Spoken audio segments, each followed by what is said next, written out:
ओम श्री गुरुदेव दत्त. नमस्कार मित्रांनो, आजच्या भागामध्ये आपण कलियुग म्हणजे काय याचा विचार करणार आहोत. तर कलियुगामध्ये 4 युगांचा हा विचार केला गेला आहे. त्यामध्ये सत्ययुग, त्रेतायुग, द्वापारयुग आणि कलियुग. त्यापैकी कलियुग हे चालू आहे. पण तुम्हाला माहित आहे का की कलियुग एका ऋषीच्या शापामुळे फळाला आले आहे. चला तर मग आज आपण जाणून घेऊया की ते ऋषी ज्यांच्या शापामुळे कलियुग सुरू झाले आणि त्यांनी हा शाप का दिला. त्याआधी कलियुग आहे आपण जाणून घेऊया. कलियुग म्हणजे नेमकं काय. तर एकदा 4 पांडव भगवान श्रीकृष्णाला विचारतात, कलियुग काय आहे आणि कलियुगात काय होईल. या प्रश्नावर कृष्ण हसले आणि म्हणाले, कलियुगात काय परिस्थिती असेल ना त्याचे मी तुम्हाला प्रात्यक्षिकच दाखवतो. असे म्हणून त्याने आपल्या भात्यातून 4 बाण सोडले आणि धनुष्याच्या साहाय्याने 4 वेगवेगळ्या दिशेला ते सोडले आणि 4ही पांडवांना ते बाण घेऊन येण्याची आज्ञा दिली. 4ही पांडव बाणाच्या शोधात वेगवेगळ्या दिशेने गेले. जेव्हा अर्जुनाने बाण शोधून तो उचलला तेव्हा त्याला मंजूळ आवाज ऐकू आला. तो त्या आवाजाकडे वळला. त्याने पाहिले एक कोकिळा खूप गोड आवाजात गाणे गात आहे, पण त्याच वेळी जिवंत सशाचे मांस खात आहे. तो ससा खूप वेदना सहन करत आहे. या दैवी पक्षीचे हे घृणास्पद कृत्य पाहून अर्जुनाला धक्का बसला. त्याने ते ठिकाण पटकन सोडले. भीमाने ज्या ठिकाणाहून बाण उचलला त्या ठिकाणी 5 विहिरी होत्या. एका विहिरीभोवती 4 विहिरी होत्या. 4 विहिरीतील गोड पाणी त्यांच्यात साठून राहू शकत नसल्याने त्या विहिरी बाहेर पडत आहे. पण आश्चर्याची बाब म्हणजे त्या 4ही विहिरी पूर्ण भरून वाहत असताना मात्र मध्ये असलेली विहीर ही कोरडी होती. हे पाहून भीम चक्रावून गेला. नकुल जेव्हा बाण घेऊन माघारी येत होता तेव्हा त्याने एका ठिकाणी पाहिले की गाय वासराला जन्म देत आहे. जन्म दिलेल्या वासराला ती गाय चाटू लागली, पण ते वासरू स्वच्छ झाले तरी गाय चाटतच राहते.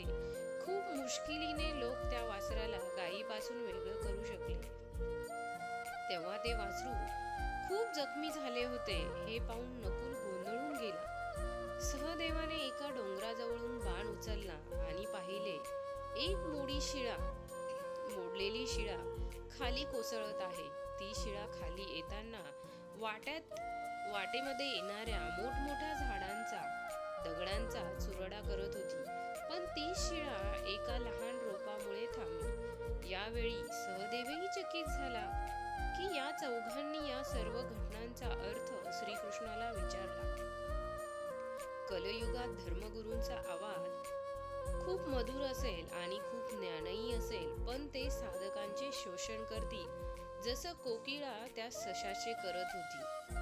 कलियुगात गरीब लोक श्रीमंतांसोबत राहतील, मात्र श्रीमंताकडे खूप धन असेल, ठेवायला जागा नसेल, पण ते त्यातील एक कवडी सुद्धा मात्र गरिबांना देणार नाही. जसं त्या विहिरींनी कोरड्या विहिरीला एक थेंब सुद्धा दिला नव्हता.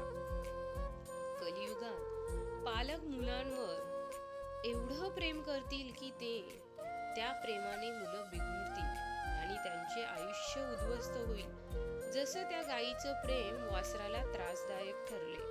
कलियुगात माणसे चारित्र्याच्या बाबतीत खूप घसरतील, जसे ती शिळा डोंगरावरून घसरली आणि त्यांचे अधपतन काही केल्या थांबणार नाही. पण सर्वात शेवटी देवाचे नाम त्यांचे संरक्षण करेल. त्यांचा उद्धार होईल. जसं त्या लहान रोपाने त्या शिळेला आणखी खाली जाण्यापासून रोखले, तसेच काहीसे. या कथेतून श्रीकृष्णाला आपल्या भक्तांना कलियुग कसे असेल एवढेच सांगायचे नाही, तर या कलियुगात आपण कसे राहिले पाहिजे हे सुद्धा सांगितले आहे. आपण कसे वागले पाहिजे ते आज आपण बघणार आहोत. आपली आध्यात्मिक प्रगती करून घेण्यासाठी आपण आपला आध्यात्मिक गुरु निवडताना डोळसपणे विचारपूर्वक निवड केली पाहिजे, म्हणजे शोषणाचा प्रश्न उद्भवणार नाही. त्यानंतर आपण आपल्या परीने गरिबांना मदत केली पाहिजे. आपण आपल्या मुलांवर, पालकांवर, नातेवाईकांवर, इतर कोणावरही प्रेम केलं पाहिजे. पण आपलं प्रेम हे समोरच्याला त्रासदायक ठरणार नाही याची आपण मात्र काळजी घेतली पाहिजे. आपले चारित्र्य आपण प्राणपणाने जपायला पाहिजे. त्यासाठी आपण परमेश्वराच्या नामस्मरणाचा आधार घ्यायलाच पाहिजे. आपला हात त्याच्या हातात दिला तर आपले चारित्र्य संवर्धन करण्याची जबाबदारी तोच घेतो. पुराण काळापासून हिंदू धर्मात ऋषींना विशेष महत्त्व आहे आणि राजापासून सर्वसामान्यांपर्यंत सर्वांना शिक्षण देण्याचं काम ऋषीमुनींनी केलं. ऋषींचा शाप खूप प्रभावी मानला जात असे.